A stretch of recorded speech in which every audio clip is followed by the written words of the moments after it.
Hey y'all, it's Brandon, back in the shop again. I got about 450, 500 miles on the Suburban since I put it back together.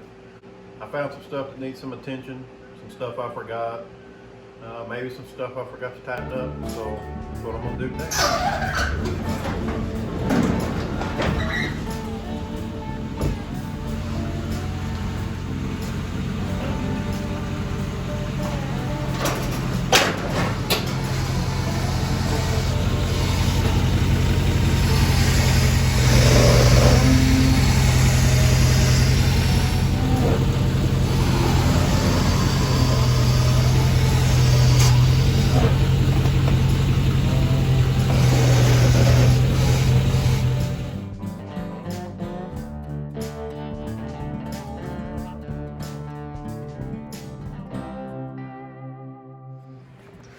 All right, so I'll show you some of the things I found here.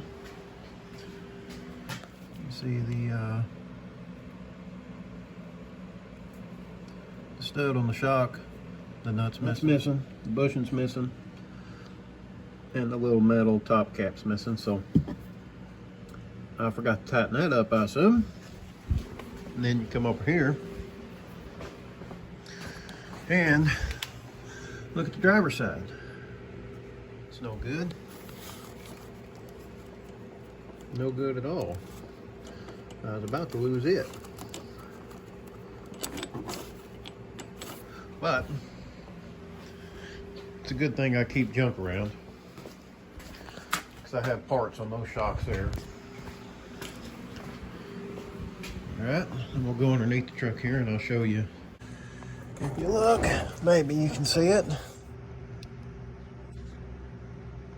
So there's a female output shaft on the 246, male adapter to this 1350 U-joint yoke, I believe is what it is, for the Dodge Durango front drive shaft.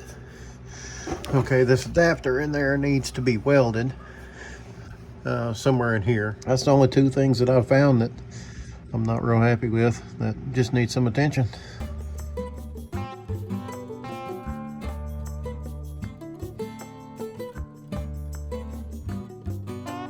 What we'll do, I'm just going to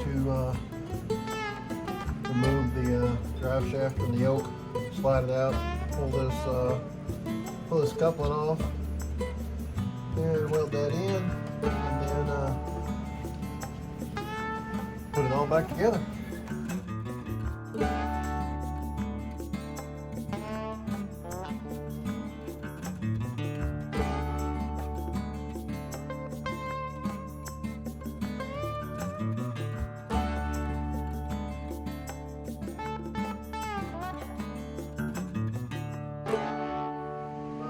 Here. What do I do with it? Oh, right in front of me. So you can see I cleaned it up a little bit. You can see there's been some vibration. It's nice and shiny here and shiny here. So what it's doing is pivoting up and down like this going down the road. And I think that's where my vibration's coming from. Cut this off real quick and I'll show you where I'm gonna weld. Find my diagonal cutters here. If I can get in here and cut this.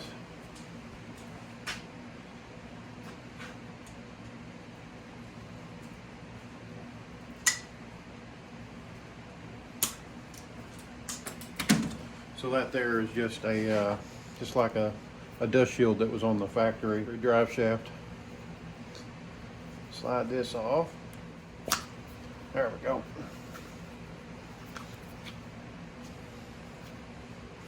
So you can see there's a little ridge right here. Need to tack weld that slip yoke to this male slip yoke here, keep them from moving. I'll back this out.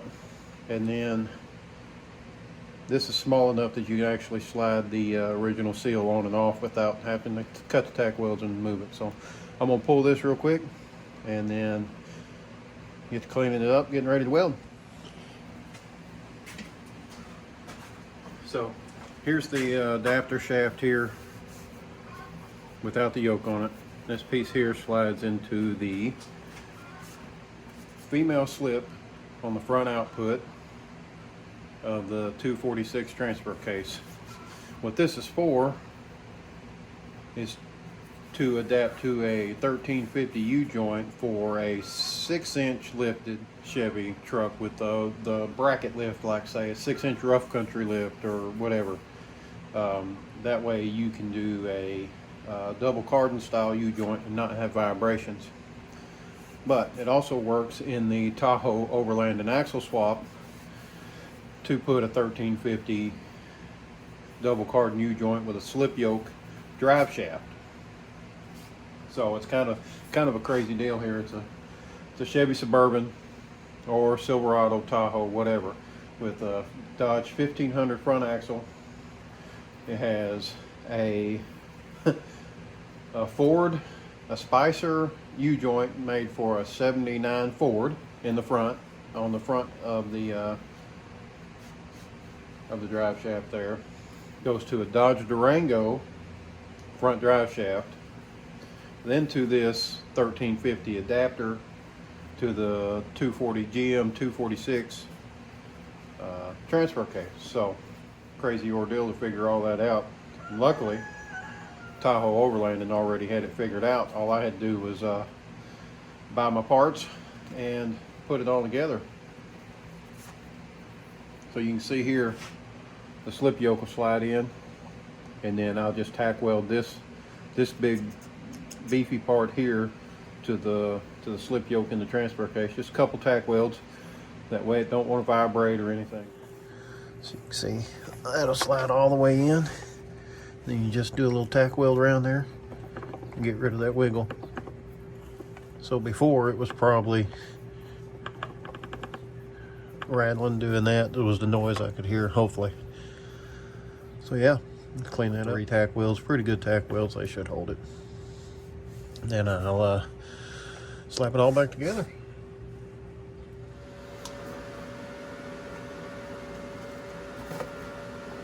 Oh my goodness.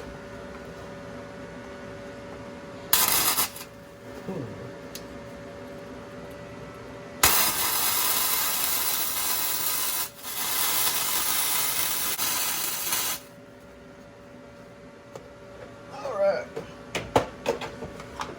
Probably a little more than what I had to have. Clean it up a little bit.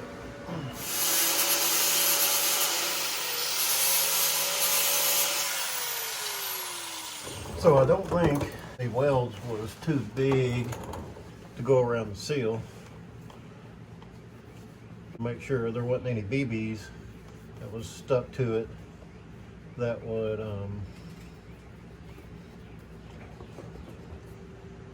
catch on the seal if I had to replace it. I'll show you here. Just put 4 tack welds on there and then kind of smoothed them up a little bit.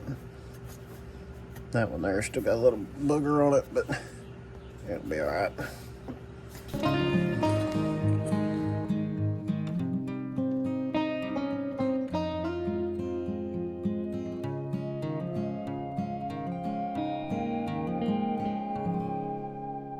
So this is an old KYB, I believe, that come off of the Dodge axle when I bought it.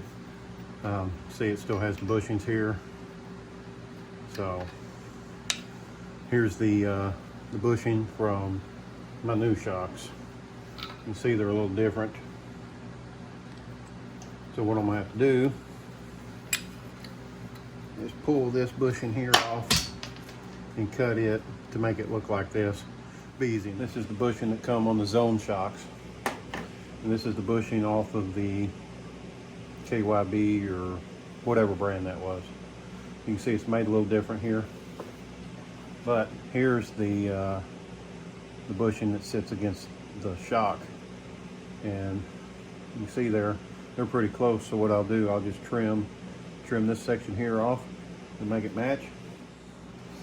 All right, so you can see here, they're close. This is rubber and this is poly, so this will squish a little better than this will. So with it being just a little bit longer, it should be all right.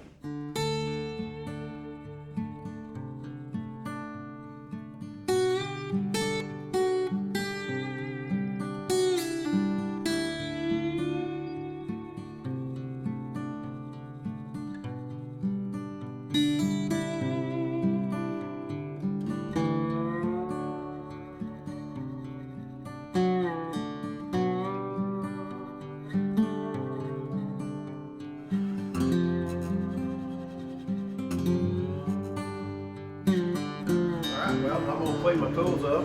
That was all I had for today. Easy stuff like that. Probably find a few more things like that after I drive a little longer. So I'm gonna hit the road, maybe find a trail or two. Y'all have a good day. Thanks for watching.